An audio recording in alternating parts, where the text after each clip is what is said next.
Éric Coquerel, bonsoir. Bonsoir. Vous êtes un proche de Jean-Luc Mélenchon, député de la France Insoumise de Seine-Saint-Denis. C'est vrai, Jean-Luc Mélenchon a une part de responsabilité Dans ce qui s'est passé, Hum à peu près comme les centaines de milliers de personnes de France Insoumise, comme nous tous. C'est Ni lui plus le ni leader. moins. Comment? C'est lui le leader, c'est lui qui Je sais définit pas la si vous avez ligne. mesuré, mais juste comme ça, c'est pas lui qui menait la liste. La liste a été très bien menée par Manon Aubry, qui, je trouve, a très bien fait ce pourquoi elle avait été choisie et pourquoi elle l'avait acceptée.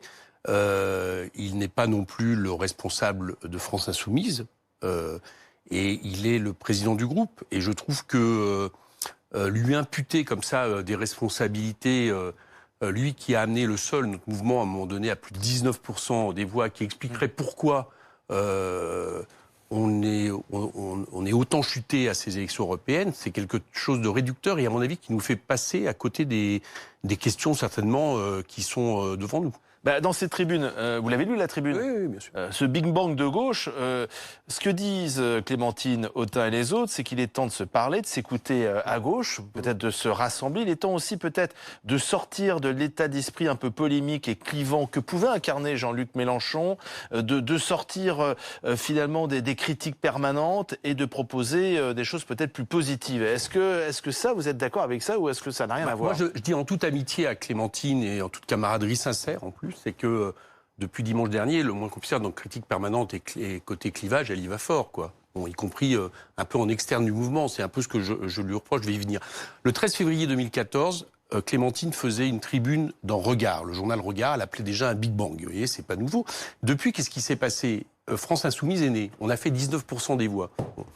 On a fait 11% législatives, on a un groupe de députés, on a quand même si c'est pas suffisant, je suis pas en train de nier l'échec qui a été pour nous les européennes, mais enfin, mine de rien, pour un mouvement nouveau, on a quand même 6 députés parlementaires. Je crois que, moi je constate toujours que dans la rue, on nous dit c'est bien, continuez, vous faites votre travail, on est avec vous, etc. Bien. Donc, est-ce qu'entre les deux, entre le moment où elle a appelé à ce Big Bang en 2014 et aujourd'hui, qu'est-ce qui s'est passé? On a réussi à créer un mouvement avec des fondations dans une période, et moi je crois que c'est ça le principal problème que nous avons affronté, dans la période de régression, de recul. Je crois que c'est ça qui illustre les européennes partout en Europe, des forces de notre espace politique, notamment par rapport à l'extrême droite, qui malheureusement, je l'observe, a incarné faussement à mon sens, mais quelque part une espèce de Pourtant, l'un de système. votre objectif et l'un des objectifs de Mélenchon était de faire reculer l'extrême droite. Donc pour l'instant, notamment parce que on a eu un pouvoir, un président de la République qui se sert largement de l'extrême droite pour le faire monter en espérant que ça va être son assurance vie pendant des années. Mais Clémentine Autain, elle n'a pas le droit Je vais venir. de dire qu'elle n'est pas d'accord? Ah non, totalement. Moi, Qu'est-ce qui vous déplaît dans la démarche? Ce qui me pose problème dans la démarche, ce que j'aurais préféré, mais après c'est son droit le plus absolu, je continuerai à faire des choses avec Clémentine, comme avec les nombreux signataires de sa tribune, j'ai plein d'amis dedans, je suis sûr qu'on a aussi un avenir ensemble, mais ce qui me pose problème, c'est que c'est laisser penser que quelque part tout est à recommencer. Comme si tout ce qu'on avait construit dans la difficulté, que c'était pas simple, le front de gauche avait échoué, était réduit à néant. Vous savez, dans une période comme celle d'actuellement, moi ce que j'observe, c'est qu'on construit difficilement, mais on peut déconstruire très vite. Bien.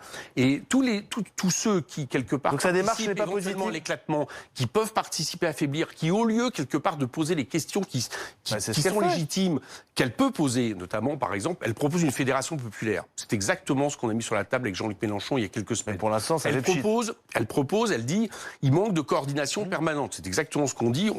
On le dit depuis des mois. On attendait l'après-européenne pour le mettre en place.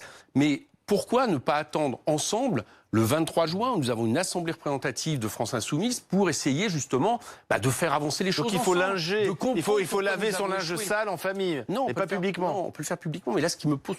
j'ai vu d'autres expressions. Moi-même, je m'exprimerai certainement dans les semaines à venir, quand j'aurai suffisamment réfléchi, quand j'aurai aussi entendu, c'est bien les injonctions par le haut, mais quand j'aurai aussi entendu, à un moment donné, ce que les insoumis pensent justement à la base, dans les groupes d'action, tous ceux qui ont milité beaucoup pendant la campagne, qui ont fait des meetings réussis, ça m'intéresse de savoir. En fait, c'est quoi sa démarche est trop personnelle? Non, ce qui me pose problème, c'est qu'elle a l'air de penser qu'il faut tout rebâtir de zéro et que lors de la réunion qu'elle fera au Cirque Romanès fin juin, on va rebâtir quelque chose. Cette espèce de reconstruction permanente, alors qu'on a réussi un acquis, c'est pas rien quand même d'avoir à un moment donné. D'accord, mais il y avait une dynamique qui non seulement s'est arrêtée et même qui vous a fait chuter cette dynamique. Elle n'est plus là.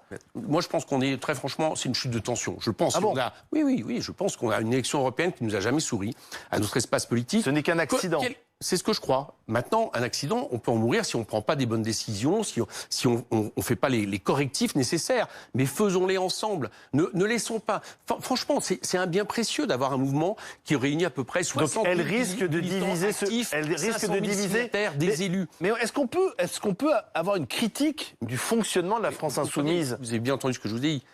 C'est pas le fait que publiquement Clémentine s'exprime, ça j'ai aucun problème avec ça. Elle critique aussi. Y compris, je vous le dis, en partie, ce que je comprends pas très bien, c'est qu'actuellement on a des critiques qui viennent de deux côtés. Des gens qui disent cette campagne a échoué, on a un mauvais résultat parce qu'elle a été trop clivante, pas assez populiste. D'autres disent exactement l'inverse. Donc ça montre bien que peut-être que la réalité est un peu plus compliquée, que la réalité est un moment de rapport de force. Non, mais la réalité, elle est peut-être aussi, plus que jamais, d'aller vers les quartiers populaires, ceux qu'on fait notre socle au départ en 2017, ceux qui m'ont permis d'avoir 13 ennemis dans ma circonscription assez législative et de voir pour les municipales de rebâtir notre force, parce que moi je pense que la force va à la force, y compris les classes intermédiaires qui aujourd'hui ont voté par les Verts, de reconstruire à partir justement de ceux qui nous suivent dès le départ et qui nous ont permis d'atteindre 19% à la présidentielle. Pourquoi Mélenchon se tait ?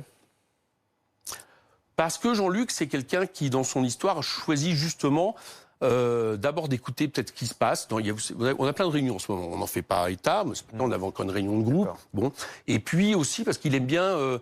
il y a une expression qui est l'idée de dire il faut attendre, laisser la poussière retomber. Voilà. Pour ne pas se précipiter, pour pas dire à un moment donné, en fonction de l'actualité, de la pression des médias, ce que les gens aimeraient entendre ou pas. Donc voilà, il a décidé d'attendre. Laurent Wauquiez, il a attendu 7 jours, puis il est parti. Ouais, et vous avez remarqué que Laurent Wauquiez, le mouvement républicain est un mouvement qui a gouverné le pays, qui a eu des présidents de la République, qui a habitué à des scores à 2 chiffres, qui, on en parlait tout à l'heure tous les deux refs, à beaucoup de municipalités. Donc je pense que la chute de Laurent Wauquiez, ce qui s'est passé pour les Républicains, qui n'est pas seulement à mon avis attribuable à Laurent Wauquiez, mais c'est leurs affaires, hein. 96% des gens n'ont pas voté pour eux, est historiquement bien plus problématique que ce qui nous est arrivé aux européennes. Donc Jean-Luc Mélenchon, Laurent Wauquiez, c'est pas la même chose. Ah non, pas du tout, non. Pas du tout. Jean-Luc Mélenchon ne dirige pas France Insoumise. Oui. Enfin, pour tout le monde, si. Il en est le leader. C'est pas le cas. Donc il en est le leader. Il en est très certainement. En tout cas, il est nécessaire qu'il reste le leader de notre courant, parce que juste. Faut pas qu'il se retire. Que jamais. Non, mais parce qu'on pourrait très bien imaginer que Jean-Luc Mélenchon se retire et laisse la place à la nouvelle génération. Jean-Luc Mélenchon, c'est les autres. Décisions. Mais alors, de toute façon, vous avez remarqué une chose, c'est qu'on a un mouvement qui laisse la place aux générations. Oui. Il y a plein de gens qui interviennent. Mathilde Panot est intervenue. Pour laisser complètement la place. Non, Adrien c'est trop tôt. Etc. Moi, je crois qu'aujourd'hui, nous n'avons pas une personnalité capable à nouveau de nous amener à la victoire au présidentiel, comme Jean-Luc l'a été capable et le sera capable dans les années à venir, si il est dans les conditions physiques, psychiques et politiques qui le permettent. Mais c'est vrai quand même que dans cette tribune, c'est assez terrible pour la gauche, parce qu'elle rappelle que aujourd'hui la gauche est complètement morcelée. Donc il y a la France Insoumise, 6,31, le PS Place Publique, 6,19 juste derrière, Génération 3,27, le PCF de 49, on peut rajouter les écologistes. Bon, ça mène pas au pouvoir, tout ça. Mais justement, vous avez remarqué qu'on a quand même quelques différences. Prenons Europe Écologie qui vient de faire un bon score, effectivement. Europe Écologie, je les entends, ils ne remettent pas en question le système libéral et pour aller vite le capitalisme financiarisé.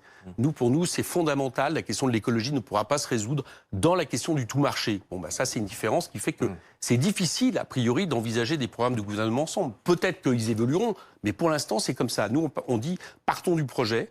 Et jusqu'à maintenant, par exemple, du Parti socialiste, je ne les ai pas vraiment entendus faire l'aggiornamento nécessaire après les années Hollande qui ont largement pourri le mot gauche. Quand Jean-Luc Mélenchon prendra-t-il la parole publiquement ? Écoutez, il a dit pas avant le 6 juin. Mais pas avant le 6 juin, c'est une date qui peut être indéfinie. Mais il le fera, vous inquiétez pas. Vous avez l'air impatient, il le fera. Quand on se passionne pour la politique, oui, bien sûr. Vous avez raison, en plus, il a plein de choses intéressantes à dire. Merci, Éric Coquerel.